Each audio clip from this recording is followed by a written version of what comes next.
Good morning and welcome to Trail Grazers, where today we're going to go on a road trip.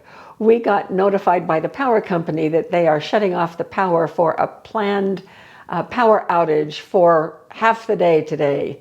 And so we're going to get out of Dodge and we're going to head over to Zion Canyon. We had a snowstorm yesterday, so there should be some beautiful snow still in Zion. We will not be doing any hiking or anything like that. It's very cold. It's 26 degrees outside today, which is unheard of for this time of year for us. Usually, this is the 1st of April, and usually our fruit trees are already in bloom, and they haven't even started. So we're going to have a late spring. Meanwhile, we're going to test out our car trip gear. We're going to be putting the little electric refrigerator in Jim's car and also the car oven to warm up a lunch for us. I'm not sure that we'll be getting out of the car to eat our lunch on a picnic table. It's probably pretty cold in Zion as well. So we may just sit in the back seat where we have a little bit more room and enjoy our lunch there. But I wanted to show you what we're going to be taking. These little Bent-Go lunch packets right here, and I've shown them before. This time we're actually going to use them. The bottom section has salmon and some Mediterranean potatoes that have been in the freezer for well over a month while we were waiting for a time when we could test out our equipment on a little day trip. Now, the top section right now is empty. I'm going to be putting some carrot sticks and celery sticks there before we leave. And then these will stay in the refrigerator, and we'll show you that when we get out to the car. These will stay in the refrigerator until time for heating them up. And then we will only heat up the bottom portion in our little car oven. So we're going to have a great day away from home. Right now we have our lights running on our Bluetti because the power did just shut off. You might hear the beeping in the other room where my computer is telling me, "Where's the power? Where's the power?" So we're going to leave for the day and have a lovely day trip. And I'll be sharing with you some of the geology that I know as we travel and explaining some of the formations in Zion. And hopefully we'll have a good trip and we'll get into a little bit of snow so you can see how beautiful Zion is in the wintertime. So we'll meet you out at the car in just a few minutes. Here is the back seat to our car. And you can see over in the far end we have our little snack bucket. This is part of our emergency car preparation. It just has little packets of nuts and chips and crackers and things, a box of Kleenex, an extra garbage bag, and then over here we have Bluetti, and the Bluetti is needed because it has the 12-volt connector for right here for our little oven that we will be using a little bit later. This is our refrigerator. I've just put this heat protector on the top of the lid. The lid opens from the other side, but I'll go over there in a minute and show you the inside. When we put the car oven on, we'll put it here on this heat protector. So I'll go to the other side and show the inside of the refrigerator. All right, so here we are. There are our lunch buckets, and then we have some drinks. So we are traveling very simply today, and we're just about to take off. So we'll come back as soon as there's something to report. Jim at the wheel, the neighbor waving. Ahead of us, that beautiful snow-covered mountain is Pine Valley Mountain. It is a laccolith, which is igneous rock that has shifted upwards. It's mostly granite, and it's like its own little island right out there in the middle of the desert, surrounded by desert country. It's beautiful up in there. We've camped up there before. It never has snow on it this late in the year, especially that much snow. In the last several years, even in the dead of winter, we have not had that much snow on it. So that just speaks of the weather that we have been having here. Now we are up on the Colorado Plateau, and that is a geographic province that is several hundred square miles and covers parts of 4 states. Utah, Arizona, Colorado, and New Mexico. And so over in this distance, you can see some more of the Navajo sandstone, snow-covered. Pretty soon, we're going to be dropping off the Colorado Plateau down into the Basin and Range geographic province. And we'll be down there for just a few miles, and then we will be climbing back up onto the plateau because Zion National Park is on the Colorado Plateau. So we are just a few hours away from Zion National Park from where we live. So we'll be giving you highlights of the journey as we continue on. We are headed right into what Jim and I call Drop Call Canyon. It's a narrow little canyon that will put us right down into the Basin and Range province in the little town of Hurricane, Utah. It's pronounced Hurricane, but it is spelled Hurricane.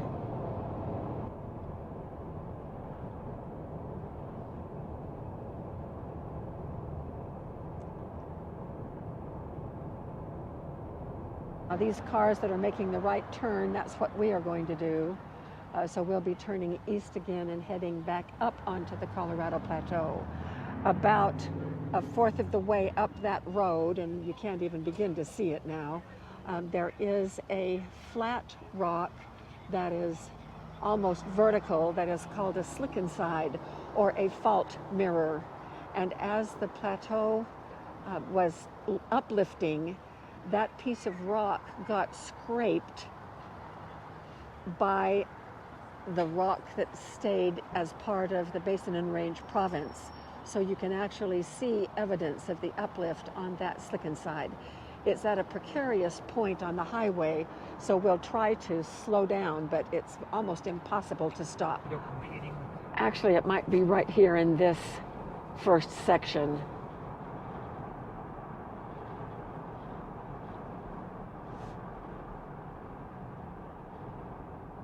It is just ahead of where the biker is. Okay, so we're going to slow way down. And it's coming up, it's coming up. Here it is, right here. Oh, is that just gorgeous? And you can see the slide marks on it. I hope you were able to get a little idea of what that is like. So we're headed on up. So we are coming into Springdale. And the entrance to Zion is in Springdale. And here we come to the entrance. And it is way backed up.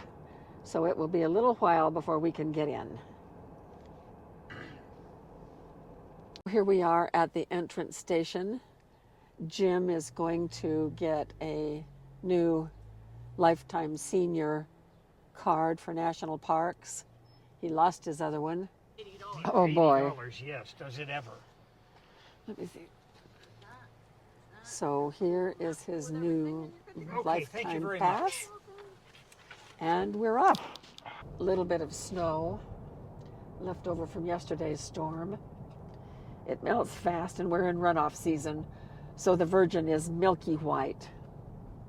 Now we're going to be making a kind of a hairpin turn and climbing up to where the tunnels are. The tunnels, there are two of them. They were built in the 30s. Just an amazing engineering feat, absolutely amazing. You can see some of the sandstone is wet from the runoff. You used to be able to pull off where the windows are in the tunnel and park your car, get out and look through those windows. They cut through stone, but you can't stop anymore. And because the tunnels were built in the 30s,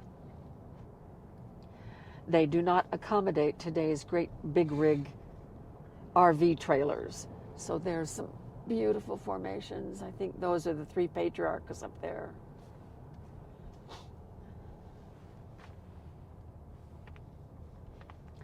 And so you have to, there's the backside of West Temple.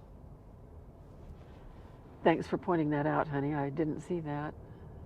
You were concentrating on everything else. Yeah.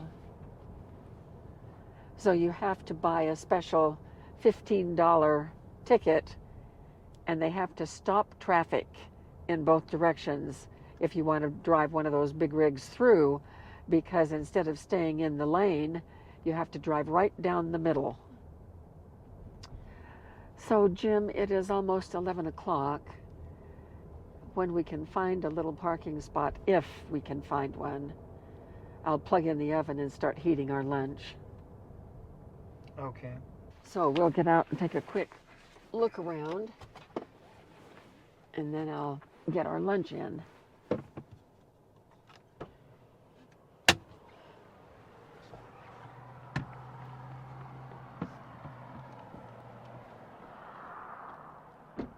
So here's what is behind us. All right, so here is our lunch. Both boxes are in the oven, and I'm going to close it and zip it closed, and then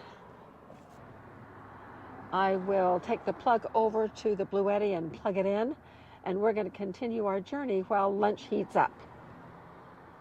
So we are plugged in, and you can see on the screen of the Bluetti that we are pulling 34 watts. So we'll have plenty of power to heat our lunch, and there it is, just heating away. So we are now going to continue our journey. So we are looking right at the backside of West Temple. Is that just gorgeous? And here we are at the checkpoint for the tunnel. They're not stopping traffic, so we are okay to go. Now the tunnel is about a mile long, so it's going to be dark except for the windows. A lot of ice on the other side of the road. No stops in tunnel, the sign says. No bikes, no pedestrians. So here we are. It is just absolutely amazing engineering that they were able to do this back in the 30s. Coming up on one of the windows, and I remember as a little girl pulling over right here, parking our car and looking over that fence.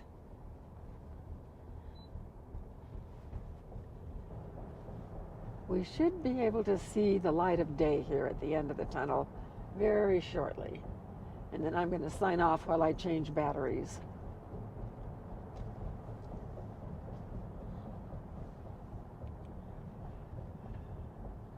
There we have it ahead. Up for just at a little rest area. Beautiful formations. They almost look like stirred pudding, don't they?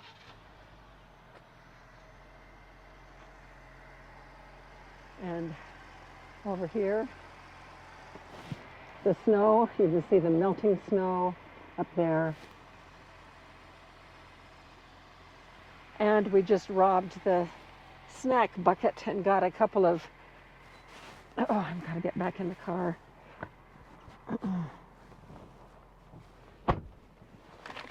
A couple of packages of trail mix.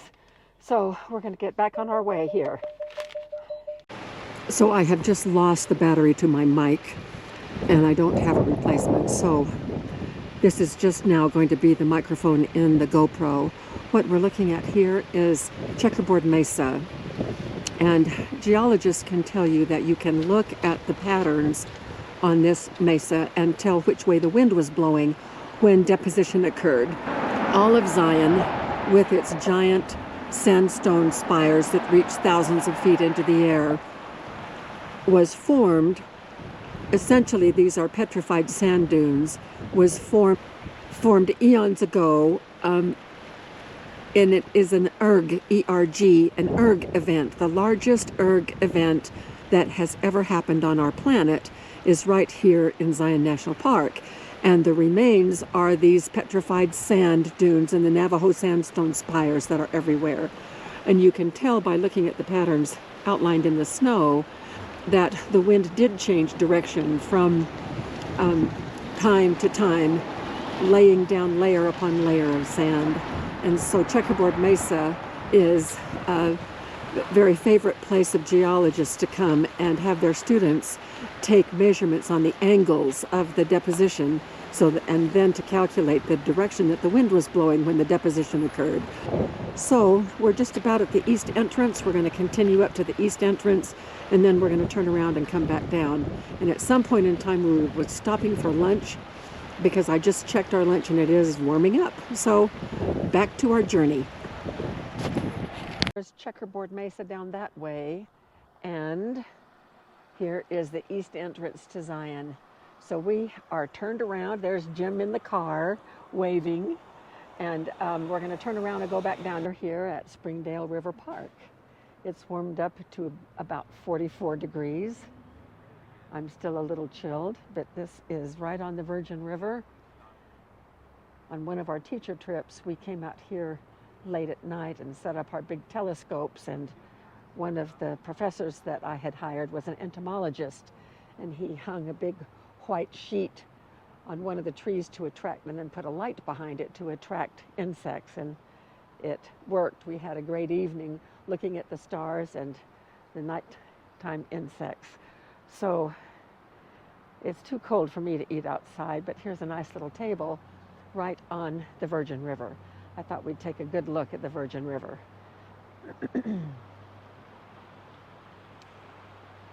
So here it is.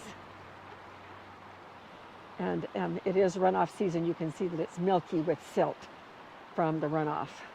So it's running pretty high. It usually is not this high. So I decided it was warm enough for me to sit right here in the sun. Jim preferred to eat out here on a table. He is pulling his car a little bit forward. Parking enforcement just came by and checking all the cars, so we didn't want to be out of compliance. Nice warm salmon with potatoes and some vegetable strips. So we're going to go ahead and sit here and enjoy our lunch. And here comes Jim. Hi, honey. Hi, how are you? Good. Hi, everybody. Hi. Wave. We've been having a fabulous day, so we're going to enjoy our lunch now. Oh, it feels so good to get back in this warm car. The breeze came up and I was pretty cold, but we had a nice lunch, and we're back in the car and headed home. Once we get home, we'll go back into the kitchen. Hopefully the power will be on by then, and we will debrief our trip today.